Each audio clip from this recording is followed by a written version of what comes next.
देख रहे हैं न्यूज 24। आपके साथ मैं हूं प्रत्युष खरे। गैंगस्टर विकास दुबे आज पुलिस के एनकाउंटर में मारा गया। एसटीएफ की टीम उसे उज्जैन से कानपुर लेकर आ रही थी। कानपुर की सीमा में दाखिल होते ही एसटीएफ की गाड़ी पलट गई। उसके बाद विकास पुलिस वाले की पिस्टल छीनकर भागने लगा और इस दौरान वो मारा गया। एनकाउंटर पर उठते सवालों के बीच एसटीएफ की ओर से भी सफाई आई, जिसमें यह कहा गया कि हाईवे पर जानवरों के झुंड के सामने आ जाने की वजह से गाड़ी पलट गई।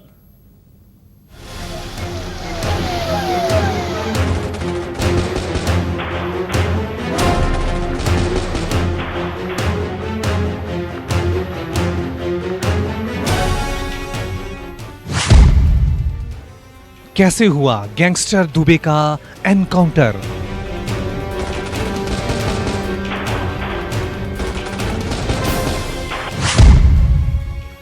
हाईवे पर कैसे पलटी एसटीएफ की गाड़ी?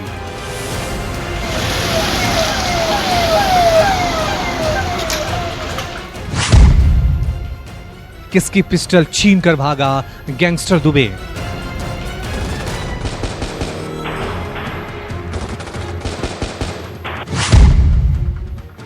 गैंगस्टर विकास दुबे के सीने में कैसे लगी गोलियां?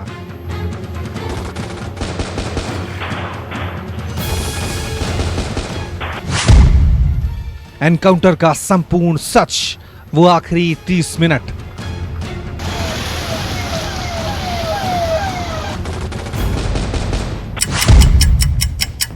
सुबह 6:20, 12 जोड़ टोल, कानपुर देहात।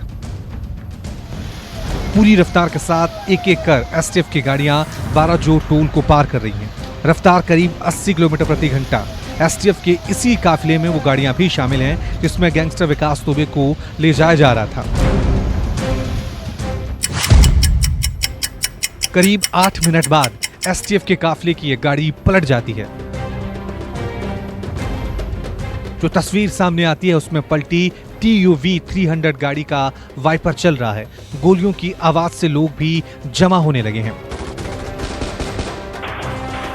एनकाउंटर में जख्मी गैंगस्टर विकास दुबे को कानपुर के हैलेट अस्पताल पहुंचाया गया, जहां उसे मृत घोषित कर दिया गया। पुलिस टीम द्वारा जान से मारने की नीयत से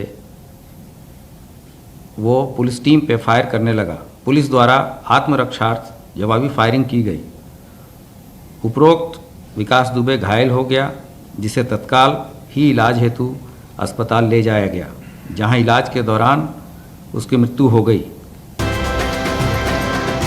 12 जोड़ टोल पर जैसे ही एसटीएफ का काफिला निकला, उसके बाद यहां मीडिया कर्मियों को भी रोक दिया गया।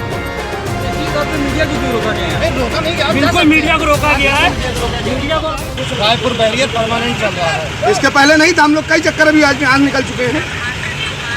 लेकिन यहाँ पे प्रॉपर इसमें रायपुर बैरियर हमेशा स्पेशली तौर पे मीडिया को क्यों रोका गया है? रोका नहीं गया, बिल्कुल मीडिया को रोका गया है। मीडिया को तब इस इलाके में भारी बारिश हो रही थी। कुछ मीटर दूर की चीजें भी साफ साफ दिखाई नहीं दे रही थी। हाँ, गोलियों की आवाज जरूर सुनाई दी। कुछ देर बाद जब न्यूज 24 की टीम आगे बढ़ी तो तस्वीर कुछ इस तरह से देखिए। इस वक्त मैं जहां पर मौजूद हूं, ये कानपुर का हाईवे है और इसी हाईवे पर एसटीएफ की टीम विकास दुबे को उज्जैन से लेकर इसी कानपुर के रास्ते पर कानपुर शहर की तरफ जा रही थी। ये जो पीछे आप रास्ता देख पा रहे हैं, ये स्टेट हाईवे का रास्ता है और ये बताया जा रहा है कि मेरी बाईं तरफ, दरअसल ये जो डिवाइडर है, ये बताया जा रहा है कि इसी डिवाइडर पर सबसे पहले जो एसटीएफ की गाड़ी थी वो इस डिवाइडर से टकराई और उसके बाद जो ये कच्चा रास्ता अंदर की तरफ जाता है, मैं आपको ये रास्ता भी दिखाने की कोशिश करता हूं। ये जो रास्ता अंदर की तरफ जाता है, यहीं पर जहां पर तमाम सारे लोग आपको तस्वीरों में नजर आ रहे होंगे, इसी जगह पर गाड़ी पूरी तरह से दुर्घटनाग्रस्त हो जाती है। और उस वक्त जब गाड़ी दुर्घटनाग्रस्त हुई तो उस वक्त उस गाड़ी में विकास दुबे मौजूद था, उसके साथ एसटीएफ के तमाम सारे जो पुलिसकर्मी थे वो मौजूद थे। थोड़ी देर पहले जो कानपुर पुलिस की तरफ से थ्योरी दी जा रही है, बाकायदा प्रेस नोट देकर ये जानकारी साझा की गई है कि यहीं से विकास दुबे ने जो एसटीएफ के पुलिसकर्मी थे उनकी रिवॉल्वर छीनी और उसके बाद इस कच्चे रास्ते पर भागने की कोशिश की। आप जरा घटनास्थल का भूगोल समझिए।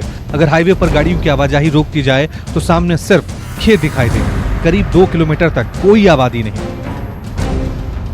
इस वक्त मैं सचेंडी के उसी इलाके में मौजूद हूं जहां पर आज विकास दुबे को एनकाउंटर मुठभेड़ के दौरान मार गिराया गया है। दरअसल इस इलाके को पहले समझने की जरूरत है। ये जहां पर मैं मौजूद हूं, ये पूरा इलाका हाईवे का इलाका कहा जाता है। ये देखिए दोनों तरफ ये हाईवे है, यही रास्ता, इसी रास्ते से जो एसटीएफ की टीम है वो विकास दुबे को उज्जैन से लेकर कानपुर जा रही थी और फिलहाल इसी रास्ते पर, इसी हाईवे पर आगे जाके गाड़ी दुर्घटनाग्रस्त हुई और उसके बाद पुलिस मुठभेड़ में विकास दुबे को मार गिराया गया। लेकिन इस इलाके में आप देखिए कि दाहिनी तरफ जहां भी आपकी निगाह जाएगी वहां पर आपको सिर्फ खेत और खेत नजर आएंगे। दरअसल आबादी यहां से तकरीबन 2 किलोमीटर दूर है, यानी उस 2 किलोमीटर की दूरी पर जो आबादी है उससे स्टेट हाईवे के बीच में सिर्फ आपको खेत नजर आएंगे। ठीक इसी तरह की स्थिति, ये जो आप मेरी बाईं तरफ का इलाका देख रहे हैं, ठीक यहां पर भी स्थिति है। यहां पर भी आपको सिर्फ खेत ही खेत नजर आएंगे। आबादी यहां से भी काफी दूर आपको पता चलेगी कि वहां पर लोग रहते हैं। इसके अलावा जो स्थानीय लोग थे उनके बारे में कहा जा रहा है कि सुबह जब ये पूरा घटनाक्रम घटित हुआ तो यहां पर कोई भी व्यक्ति मौजूद नहीं था, तेज बारिश हो रही थी। पुलिस की थ्योरी के मुताबिक टीयूवी 300 पलटने के बाद गैंगस्टर विकास दुबे गाड़ी में सवार एक पुलिसकर्मी की पिस्टल छीनकर भागने लगा। एसटीएफ ने पीछा किया और सरेंडर के लिए कहा तो उसने गोली चला दी। कुछ देर में ही खून से लथपथ विकास दुबे जमीन पर पड़ा था। कानपुर नगर भौती के पास प्रातः 6:30 बजे पुलिस के उक्त वाहन दुर्घटनाग्रस्त होकर पलट गया, जिससे उसमें बैठे अभियुक्त व पुलिसजन घायल हो गए। इस दौरान अभियुक्त विकास दुबे उपरोक्त ने घायल पुलिसकर्मी की पिस्टल छीनकर भागने की कोशिश की। पुलिस टीम द्वारा पीछा कर उसे घेर कर आत्मसमर्पण करने को कहा गया, किंतु वह नहीं माना। ये सब 12 जो टोल पार करने के बाद करीब 10 से 15 मिनट के अंदर हुआ। अब आपको फिर से उस जगह लेकर चलते हैं जहां एसटीएफ की गाड़ी पलटी है। यहां से गांव का एक कच्चा रास्ता जाता है। पुलिस की थ्योरी के मुताबिक इसी कच्चे रास्ते से विकास दुबे ने भागना शुरू किया और जिस जगह एनकाउंटर हुआ वो गाड़ी पलटने वाली जगह से मुश्किल से 200 मीटर दूर होगी, मतलब करीब 500 कदम की दूरी। इस वक्त मैं उसी घटना स्थल पर मौजूद हूं जहां पर मुठभेड़ में आरोपी विकास दुबे को मार गिराया गया है।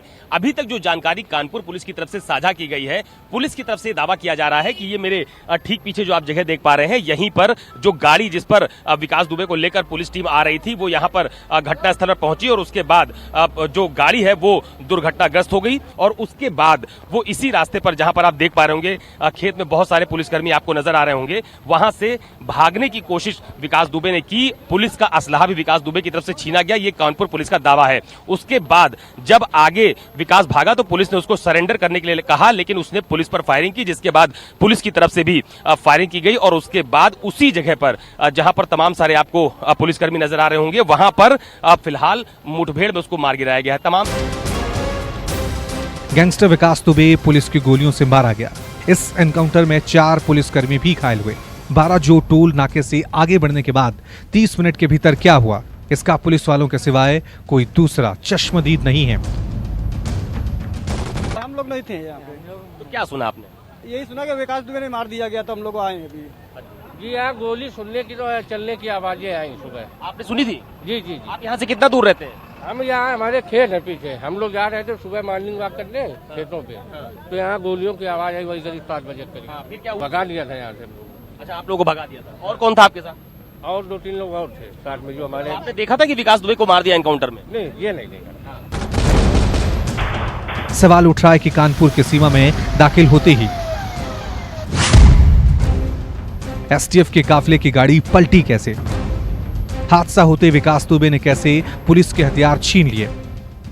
विकास दुबे ने पहले पुलिस पर फायरिंग की या पुलिस ने उसे रोकने के लिए गोलियां चलाई? गैंगस्टर दुबे का पैर ठीक नहीं था, वो कितनी दूर भाग सकता था? आखिरकार कानपुर आकर ही क्यों भागने लगा था विकास दुबे? ऐसे व्यक्ति में जो खुद ही आत्मसमर्पण किया है वो क्यों भागने का प्रयास करेगा, ये एक अहम मुद्दा है। दूसरी बात, जहां तक ऑपरेशन डिटेल्स की है, उसमें अंदरूनी जानकारी तो सिर्फ पुलिस को ही मालूम हो सकती है, किंतु क्या ये एनकाउंटर वाकई जेन्युइन एनकाउंटर था या इसके पीछे कुछ सवाल उठ रहे हैं।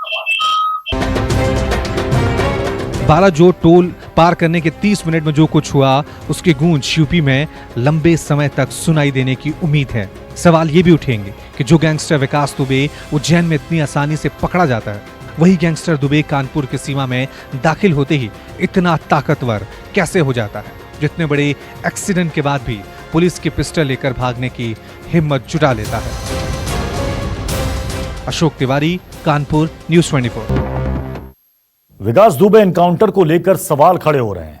सवाल यह भी उठ रहा है कि क्या विकास दुबे उसी गाड़ी में बैठा था जो कानपुर में पलटी, या फिर किसी और गाड़ी में बैठा था। उज्जैन से कानपुर तक एसटीएफ के काफिले के वीडियो के हर फ्रेम का न्यूज़ 24 ने विश्लेषण किया।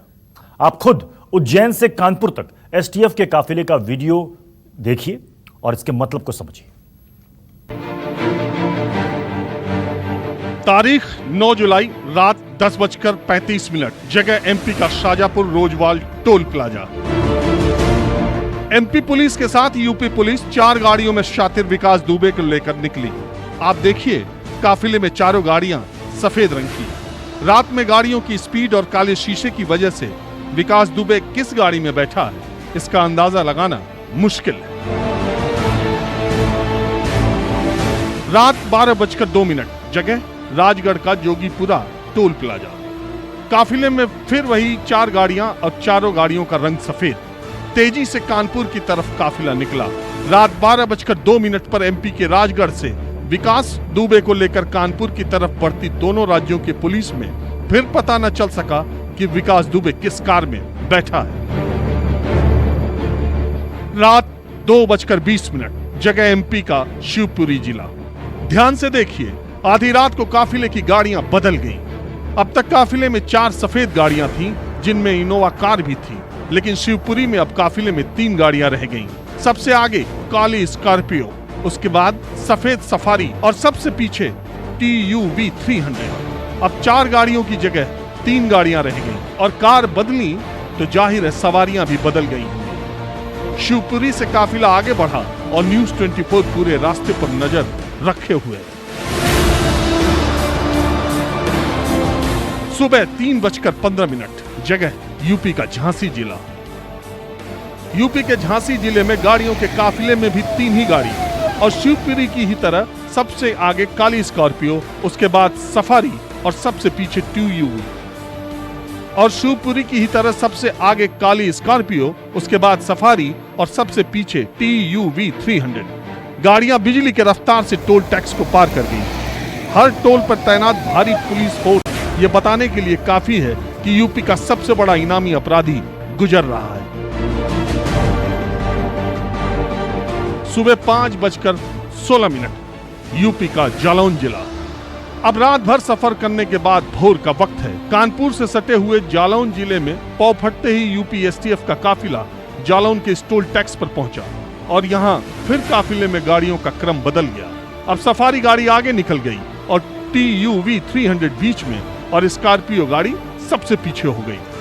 जालौन के टोल पर पुलिस का तगड़ा बंदोबस्त मौजूद रहा और पुलिस ने कोशिश की कि काफिले के साथ चल रही मीडिया की गाड़ियों से थोड़ी दूरी यहीं से बनना शुरू हो जाए। जालौन के इस टोल पर विकास को लेकर गुजरने वाली गाड़ियों के बाद ट्रक और बस को आड़े तिरछे खड़ा कर दिया गया ताकि कोई गाड़ी पीछा न कर सके।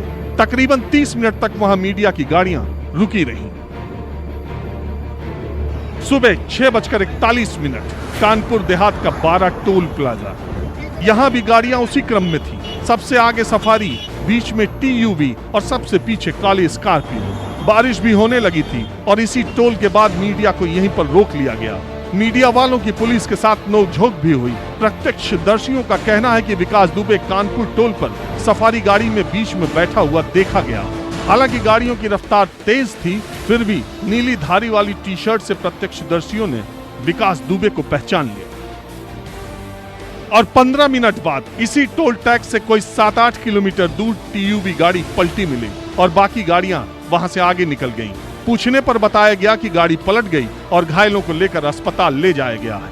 थोड़ी देर बाद पता चला कि इसी गाड़ी में विकास दुबे भी था और पुलिस का कहना है कि विकास ने गाड़ी पलटने के बाद फरार होने की कोशिश की। देखिए, मेरी जानकारी में जो मेरी बात हुई है अभी तक पुलिसकर्मियों से, ये उज्जैन से इसी गाड़ी में बैठा था और जिस गाड़ी में इसका एक्सीडेंट हुआ है कोई गाड़ी बीच में बदली नहीं गई है। उसी गाड़ी में बैठ करके उज्जैन से चला था जिस गाड़ी में उसका एक्सीडेंट हुआ है। पुलिस ने आत्मसमर्पण के लिए कहा तो उसने गोली चला दी और उसके बाद सीधे कानपुर के हैलट अस्पताल में उसको ले जाया गया, जहां उसे मृत घोषित कर दिया गया। अब सवाल उठता है कि कानपुर टोल प्लाजा पर जब विकास सफारी में सवार था तो फिर टीयूवी में कब बैठा? पुलिस का कहना है कि विकास जिस गाड़ी में बैठा वही पलटी हुई है। पुलिस अधिकारियों का कहना है कि गाड़ी बदली नहीं गई, लेकिन सवाल यह है कि अगर गाड़ी डिवाइडर से टकराई तो फिर सड़क पर उसके टायर के घिसने या किसी तरह के निशान क्यों नहीं है? और एक पैर से चलने में मुश्किल आने वाला विकास कैसे गाड़ी से कूदकर फरार हो गया? Bureau report, news 24। चलिए इसी के साथ यहां पर रुक छोटे से ब्रेक के लिए। आगे देखिए माहौल क्या है।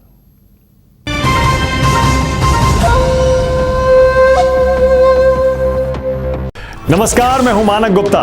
अगर आपको हमारा ये वीडियो पसंद आया हो तो इसे लाइक और शेयर जरूर करें और हां, हमें सब्सक्राइब और फॉलो करना ना भूलें ताकि आप देश और दुनिया की कोई खबर मिस ना करें। तो जुड़े रहिए हमारे साथ और देखते रहिए न्यूज़ 24।